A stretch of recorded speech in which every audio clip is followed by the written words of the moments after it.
গনি মকদিসি রাহিমাহুল্লাহ রচিত উমদাতুল আহকাম হাদিস থেকে সালাত অধ্যায়ের 72তম ক্লাস শুরু করতে যাচ্ছি। হাদিস নাম্বার 164। হাদিসটির বর্ণনাকারী আনাস বিন মালিক রাদিয়াল্লাহু তাআলা আনহু। হাদিসটি এমন: আনাস ইবনে মালিক রাদিয়াল্লাহু আনহু আন্না রাজুলান দাখালাল মসজিদা ইয়াউমা জুমআতিন মিন বাবিন كان نحو دار القضاء ورسول الله صلى الله عليه وسلم قائم يخطب فاستقبل رسول الله صلى الله عليه وسلم قائما ثم قال يا رسول الله هلكت الأموال وانقطعت السبل فادعوا الله يغيثنا.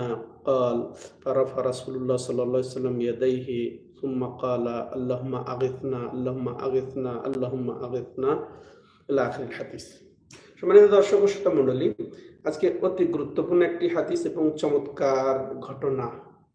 এই ঘটনায় আমরা শুনবো যে কিভাবে অনাবৃষ্টিতে, একেবারে বৃষ্টির কোনো আলামত লক্ষণ ছিল না, কোনো মেঘমালা ছিল না, কিন্তু হঠাৎ করে রাসূলুল্লাহ সাল্লাম দোয়া করছেন আর মেঘমালায় ছেয়ে যাচ্ছে, বৃষ্টি বর্ষণ হচ্ছে, এক সপ্তাহ একেবারে লাগাতার বৃষ্টি হচ্ছে। আবার যখন বৃষ্টিতে সব ভেসে গেল, তখন যখন তার কাছে আবেদন করা হলো যে আমরা অতিবৃষ্টিতে একেবারে ধ্বংস হয়ে গেলাম, তখন আবার তিনি দোয়া করলেন, বৃষ্টি মুক্ত হয়ে গেল আকাশ।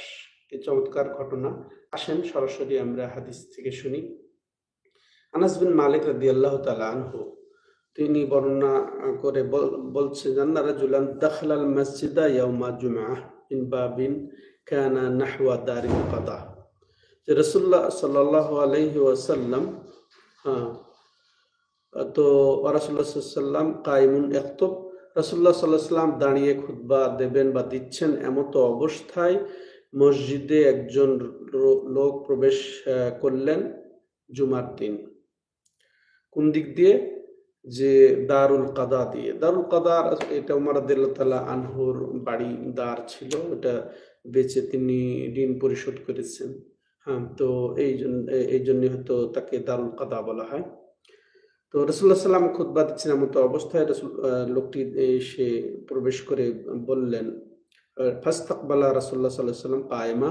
রাসূলুল্লাহ সাল্লাম রাসূলের দিকে মুখ করে করলেন, দাঁড়িয়ে মুখ করলেন। সুম্মা কাল, এরপরে তিনি বললেন, আগন্তুক লোকটি বললেন, ইয়া রাসূলুল্লাহ হালাকাতিল আমওয়াল, ধন সম্পদ সব ধ্বংস হয়ে গেল, শস্যাদি, তারপরে গরু, ছাগল, উট, দুম্বা, ভেড়া সব নষ্ট হয়ে গেল। ওয়ানকাতাতিস সুবুল, এবং আমাদের সফরের যে ব্যবস্থা সব বিচ্ছিন্ন হয়ে গেল। অর্থাৎ এমন অনাবৃষ্টি দেখা দিয়েছে, জীব জানোয়ার মারা যাওয়ার ফলে আমাদের সফরের যে অবলম্বন সওয়ারি সেটাও তো বন্ধ হয়ে গেল।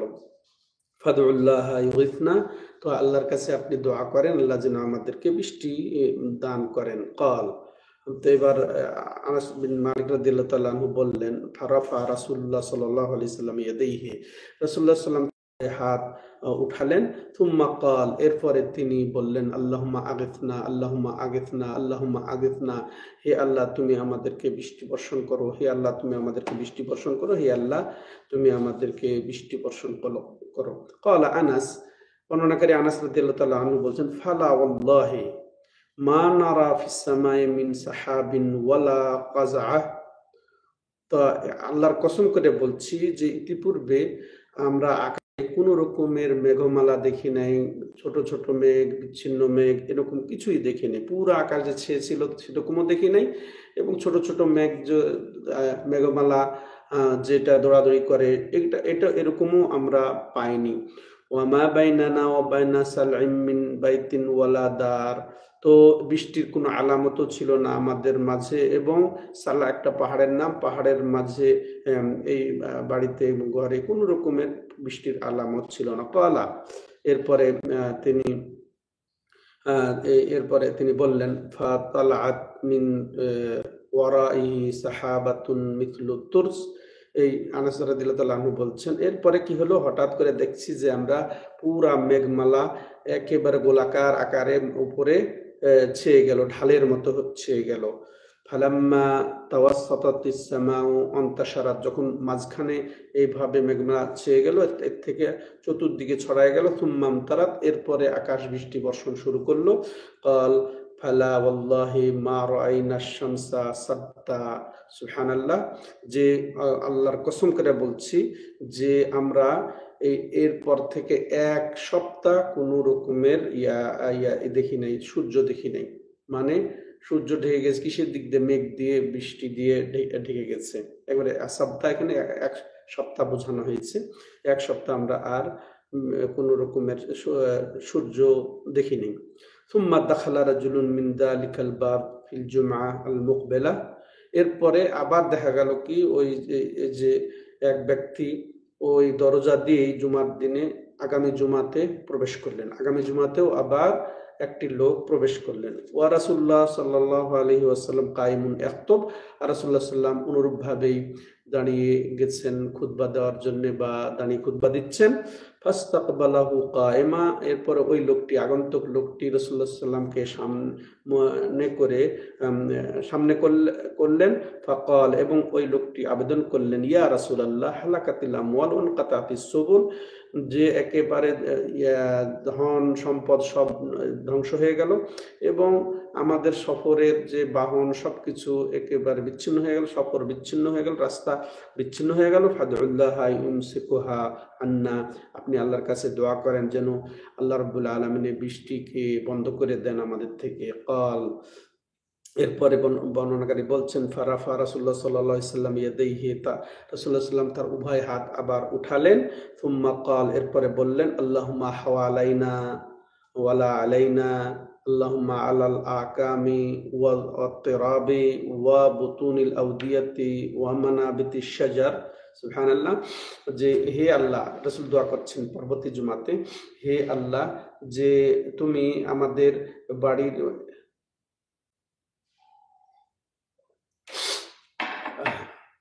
হে আল্লাহ, তুমি আমাদের এই ঘর বাড়ির উপরে বৃষ্টি বর্ষণ করো না, বরং অন্যদিকে আমাদের ঘর বাড়ির দূর দূর দেশের অন্যদিকে বৃষ্টি বর্ষণ করো, এবং বৃষ্টি বর্ষণ করো তুমি উঁচা উঁচা গাছ বৃক্ষের উপরে, এবং ওই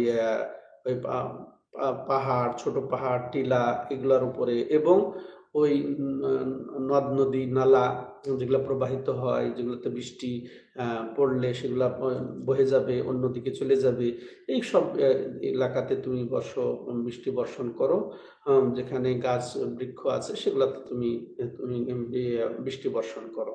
কলা, এবার বর্ণনাকারী বলছেন, আকলাত, বৃষ্টি বন্ধ হয়ে গেল, আলহামদুলিল্লাহ।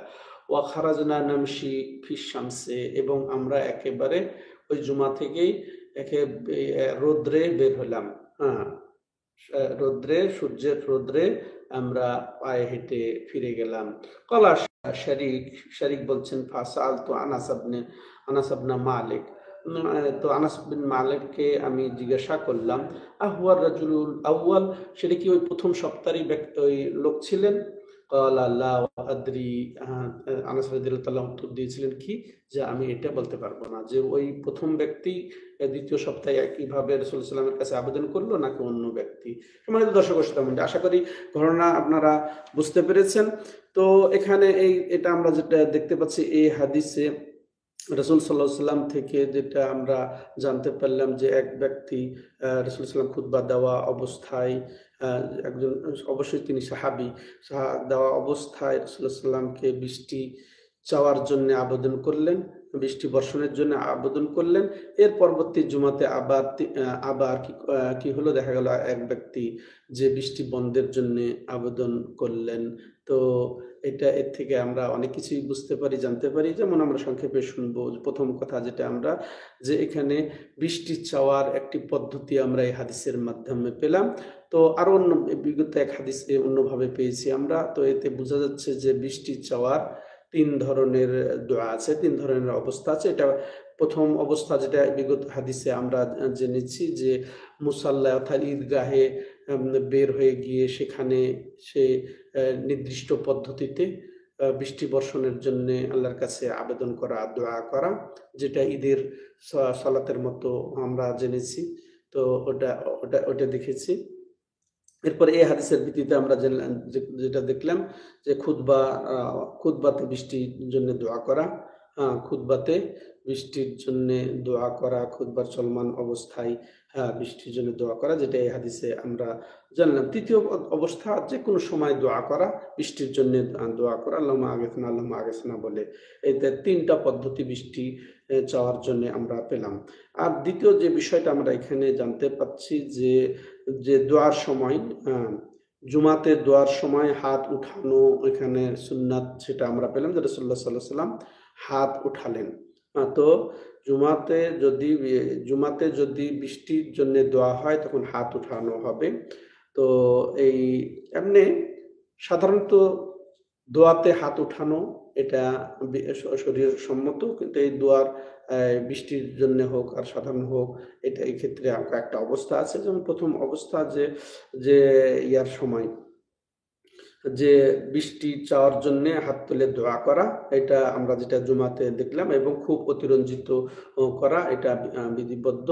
তো এটাকে ওলামায়ে কেরাম একেবারে অনুনয় বিনয় আর বৃষ্টির জন্য এইভাবে আবেদন নিবেদন করা, যেটা জুমার খুতবা চলা অবস্থায় এটা প্রথম অবস্থা। দ্বিতীয় অবস্থা হচ্ছে যে যে সাধারণত দোয়া, এটা একটা অবস্থা। আর একটা দোয়ার অবস্থা হচ্ছে যে ইমাম সাহেব যখন জুমাতে সাধারণত দোয়া করবেন, এই অবস্থায় হাত না উঠানোই এটা হচ্ছে নিয়ম, যে হাত উঠাবেন না ইমামও, এবং মুক্তাদিও হাত উঠাবেন না।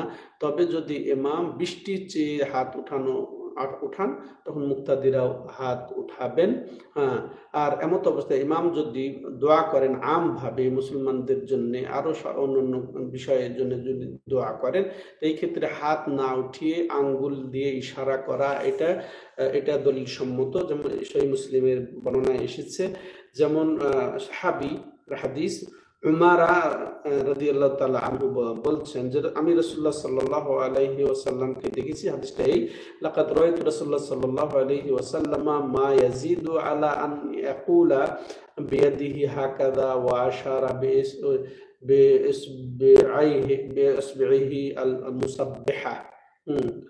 তো তিনি আমারা বলছেন যে আমি রাসূলুল্লাহ সাল্লাল্লাহু আলাইহি সাল্লামকে এইভাবে এই ইশারা ছাড়া আর অন্য এর বেশি কিছু দেখি নাই, মানে এইভাবে দেখি নাই, হাত উঠাতে এইভাবে দেখি নাই।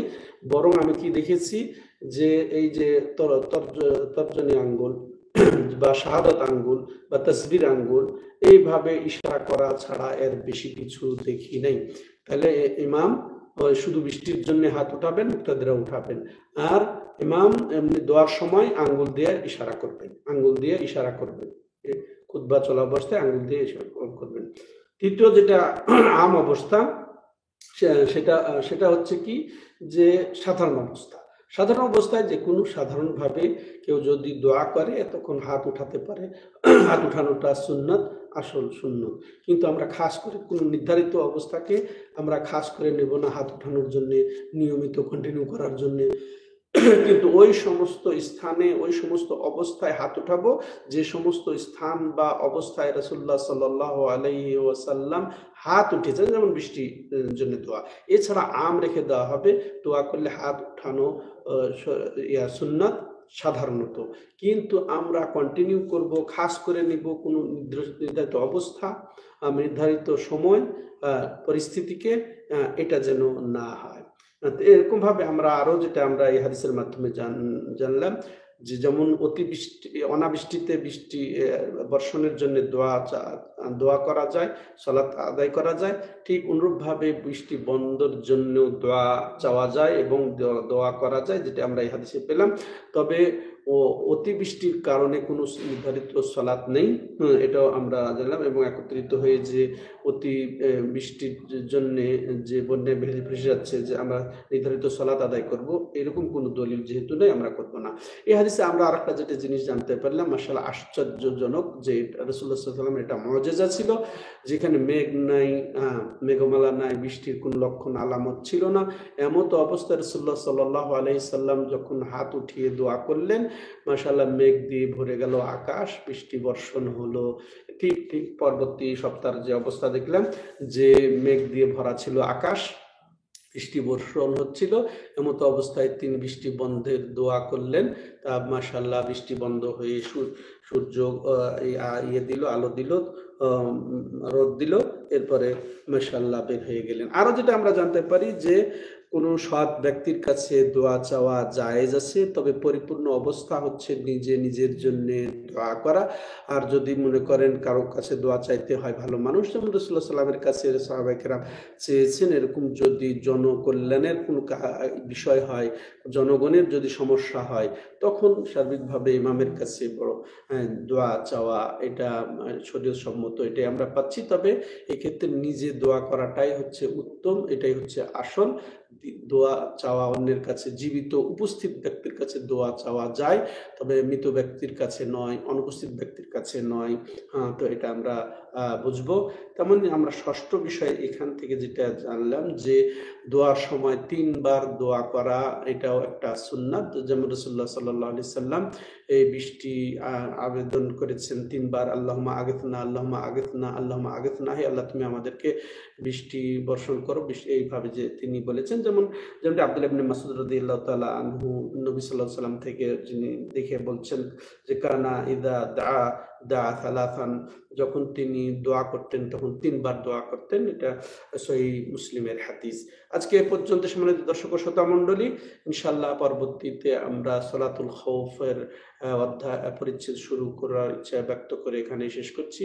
আল্লাহ রাব্বুল আলামিন আমাদেরকে রাসূলুল্লাহ সাল্লাল্লাহু আলাইহি সাল্লামের তরিকা পদ্ধতি সব ক্ষেত্রে জেনে বুঝে সেভাবে চলার তৌফিক দান করেন। হাদা হুয়া সাল্লাল্লাহু আলা নবিয়িনা মুহাম্মদ ওয়া আলা আলিহি ওয়া সাহবিহি আজমাইন। সুবহানাকাল্লাহুম্মা ওয়া বিহামদিকা আশহাদু আল্লা ইলাহা ইল্লা আনতা আস্তাগফিরুকা ওয়া আতুবু ইলাইক।